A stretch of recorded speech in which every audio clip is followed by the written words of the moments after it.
Hello everyone and welcome back to Animation Pilgrimage, the show where Whitney and I take a look at every single theatrically released animated film in chronological order. I am Tennille. And I am Whitney, and today we are taking a look at our last catch-up film before we move on to 1983. Doo-doo-doo-doo. Oh, that's exciting. It is. The movie we watched this week is The Little Train from URBS Film, Italy, from 1980.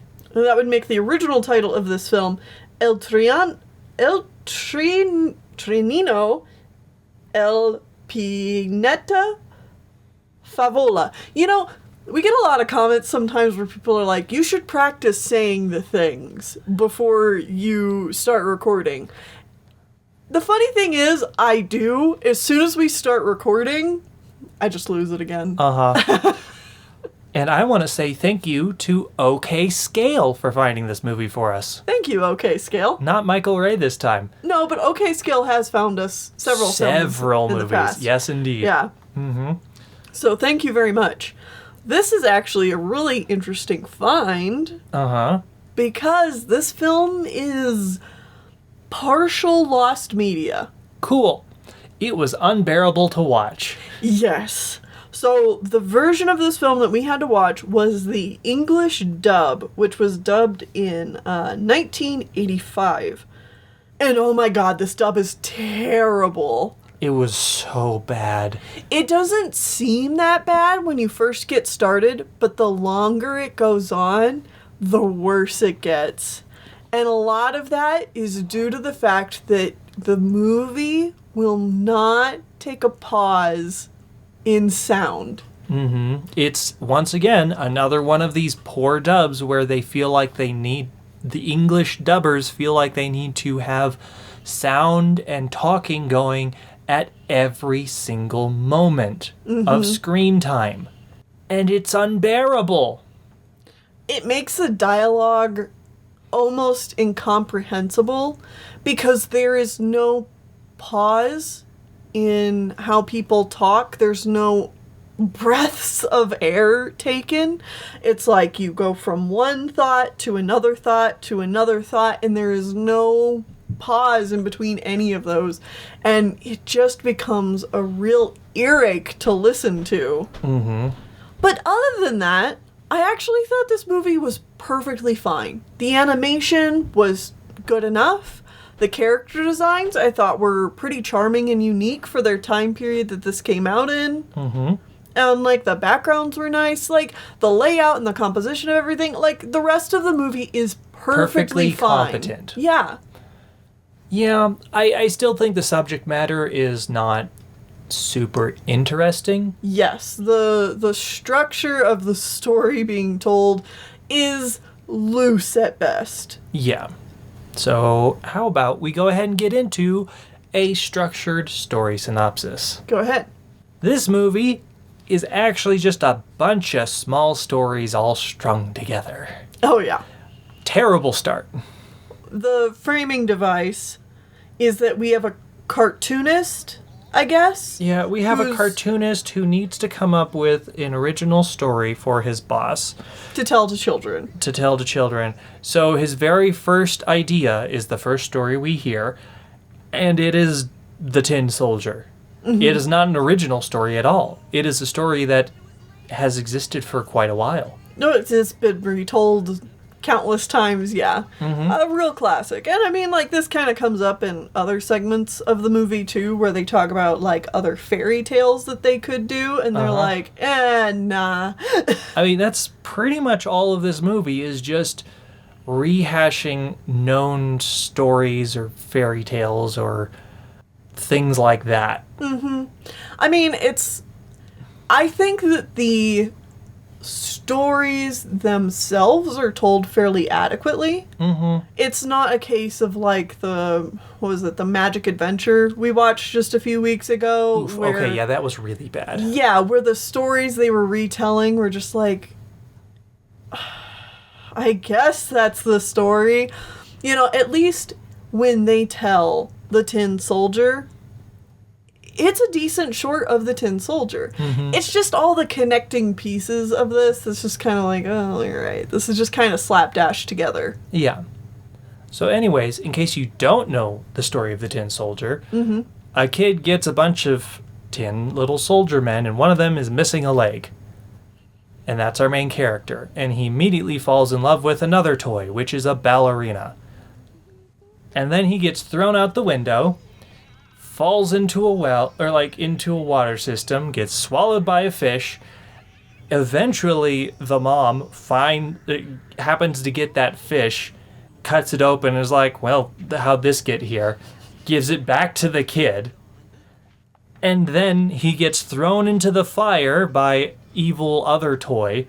The ballerina then gets blown in through the wind, or magic, or whatever, to join him, and they burn to death together. But at least they're in love and together in the end. Yeah, it's a real dark ending. But you know what Also, an incredibly passive main character who can literally not move. Yeah. Yeah. I don't like this story. Yeah. I'm in agreement with you there. Like I said, it's a decent retelling of it, but this is going to be a bit of a tangent. You know what this actually just, like, I was thinking about the entire time we were watching this? Man, I wish I was watching the Fantasia 2000 version. No, I wasn't thinking that at all. That's what I was thinking. Anyways, what were you thinking? I was thinking about the gender of toys. Toy gender. Oh, okay. That's not where I thought we were going at all. All right. This is going to be a tangent. But I'm just like, you know, obviously this this whole story is a very, like, heteronormative story where it's, you know, like a soldier and a ballerina. And of course they fall in love because this is, like, the pinnacle of masculinity and femininity. And, you know, I just think, like, okay, but what if this, like toys don't actually have gender? Well, they can have gender. You imply a gender onto them as, like, a child imagining them, but they don't have, like, a sex. So, like, it doesn't have to be these, like, strict gender roles. I would like to see this story of a tale of two toys falling in love, but they're, like... A ball and a square? Yeah. Well, like the dot and the line from Chuck Jones. Yeah, there you go. Although they definitely do kind of, like... Imply gender on those, too. So, you know. But, yeah. During this whole short, I'm just like... But what if they weren't coded male and female? All right. That would make this better, worse? I don't know. Dude, I don't know. But, it would make it different. Yeah. Like I said, tangent. Anyway, we go on to the next story. Well, no. We go back to the framing device, and the dude's getting yelled at by his boss because his story sucked. So he needs to come up with a new story. And so his new story is he's going to let all of his pens and inks and paints come up with the story for him. This goes nowhere. This is a waste of like 10 to 15 minutes of animate Inanimate. animate paints. Yeah. Animate versions of inanimate objects attempting to come up with stories and failing for a really long time. Yeah, it's like not, and I don't know how much of this is to blame on the dub or just the original writing. I mean, I kind of blame the original because all of this footage exists that they were obviously using. Yeah. So it's still not good. No, but the dub really, because it can't pause in Or its shut speech, the hell up. Yeah, because it can't just shut up for 2 seconds. You know, you don't get any time to, like, actually say any jokes or do anything with this segment. And maybe the comedy of this scene would have worked better. The intention of this scene would have worked better. I don't know. Eventually, they come up with the idea for a magic train. You know, the name of the movie, The Little Train. Mm-hmm. And this train flies off into the cosmos and then flies into Storybook Land, which is literally just a storybook floating in space. This train he is like the title character. Does nothing. He has maybe 3 minutes of screen time. Uh-huh. So, like, he's here, he kind of, like, goes around this sexy moon. Yep. And then, like, this doofy-looking sun. Uh-huh.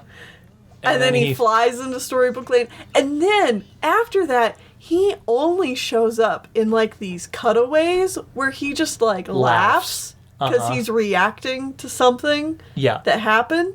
And that's it. Uh-huh. Oh, yeah. That's it.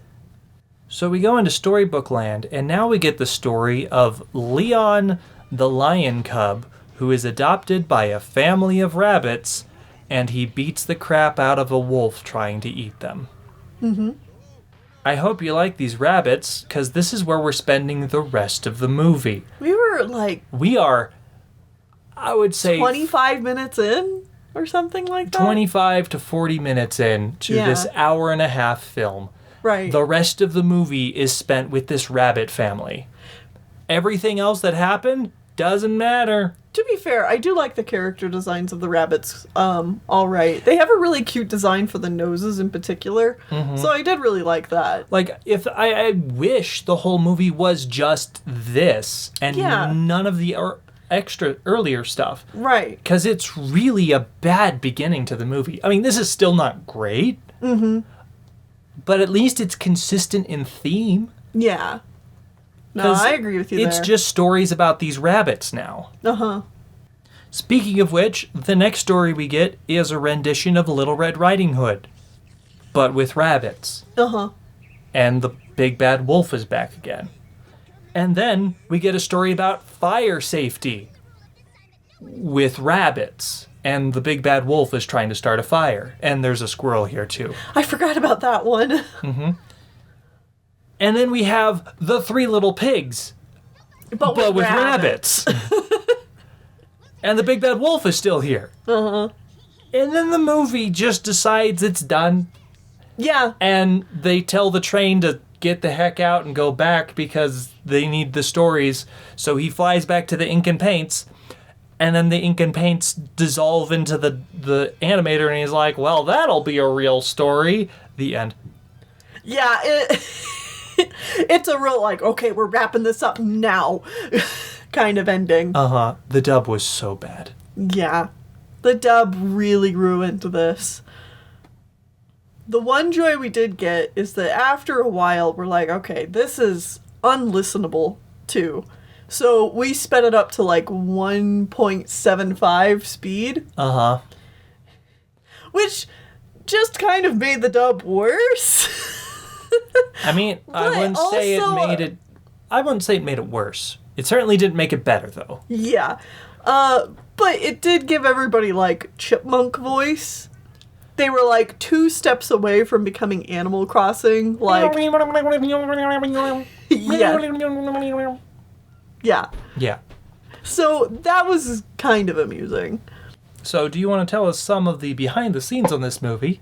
Yes. So like I said earlier, this dub was done in 85. The original film was done in 1980. It was adapted from a TV show of a similar name with the little train, that kind of name, and was directed by Luciano Gregoretti. And I looked up their IMDb, and it seems like this is the only animation credit they have. And they're the director. Okay. Yeah. So, it does make a little bit of sense how this became lost media. And the show itself that it's adapted from is also lost media. Like, I don't think any clips exist of the show. Wow. It's just like this movie. And the existing... Not even this movie. It's the dubs of this movie. Well, okay. So, there are like 3 versions that I could tell that exist of this movie. There is the English dub. Which is a VHS rip. Yes, which is a VHS rip of it. There is a Brazilian Portuguese dub of it that is, I think, only like half of it. Okay. Or it might be all of it except for the introduction, like, song and opening. I think it's the whole thing of the British Portuguese version of it. Brazilian Portuguese. You said British. Oh, sorry, yeah, Brazilian Portuguese. And then there is an Italian redub. Okay, so this is originally from Italy, but there is no original Italian version that exists. Right. But it seems that there is a Italian redub. And so I was really curious how the Italian redub sounded. So I checked out all 3 versions of these. Okay. And I looked at some specific scenes. And what I noticed was that during the Tin Soldier segment, that there is sometimes a narrator in the English version talking over the scene. And that seems to be the case for the English and for the Italian redub. But there is no narrator in the Brazilian Portuguese version of it. Interesting. Also, the Brazilian Portuguese version of the film seems to be the only version that has the original credits and song. Okay. Well, at least there's some amount of the original audio there. Right. Interesting. Yeah. So, I am assuming, and this is just like a pretty baseless consumption, other than the fact that this was a pretty regular trend in the dubbing sphere around this time, that if the Brazilian Portuguese version did not have a narrator over certain scenes, that means that probably the original Italian did not have a narrator over certain scenes, and the film was a lot less talk heavy. Mm-hmm. Probably just let the movie be. Yeah. So then I found it so interesting that the Italian redub adds that in. Seems to just like try and retranslate the English. That's fascinating. Yeah. Because I felt like so much of what was being said in the English version was meaningless. Meaningless faff. Uh-huh. Just faffing about, trying to explain away everything that's happening on screen for no reason. Right. Yeah. Yeah. Saying, like, the story is about magic and wishes, and the wizard was able to cause a terrible storm. No, it's just raining. It's raining. You don't have to explain away with magic. It's just the weather. Just let the story tell the story. Yeah, stuff like that. Uh-huh. Shut up, narrator man. You suck. Show, don't tell, and all that all that business. So, yeah, it's really interesting seeing a lost film like this, where you just get bits and pieces of what the original intention was supposed to be. Right, and you can kind of make guesses on what that was. Now, another interesting thing about the Italian redub is it's only half of it. It's only half the movie. That's very strange. Also, the English version that we watched, the article on Lost Media Wikipedia that I saw implied that it cut a scene or two from the film. Okay, but it was still an 1.5-hour film. Right. How long was the original film? I mean, who knows? It could have just cut like a couple of seconds or something like that. I guess that's true. So there is parts of it that are probably missing completely. Mm-hmm. Lost media is always extremely interesting. Sometimes, a lot of times, lost media is kind of lost for a reason. This was not super great.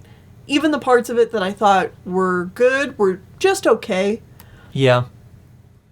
But it's inherently more interesting because it was almost completely lost to time. Yeah. You know? And it seems only recently there's been any amount of trying to salvage this. Yeah, just for preservation's sake. I think the English dub was uploaded onto YouTube in 2016. So, like... Wow, yeah. That's still pretty recent. Mm-hmm. Yeah. So anyway, yeah, this is on YouTube. You can watch it if you want. It's a little bit of lost media. Hey, maybe you saw this on TV. I always love hearing people who have stories of like, oh my god, this is totally unlocking childhood memories of mine. Mm-hmm. So yeah, go check it out if you want. Tell us what you think of the dub. Yeah. And then join us back here next time as we jump into our next actual year of Animation Pilgrimage. We're done with catch-up films, so we're going to jump into the next year and start watching movies in chronological order again. Yes. It's time for us to jump into 1983, and we're starting the year off with The Princess and the Robot from Brazil. See you then. Con sua etichetta, al sorriso in bocca.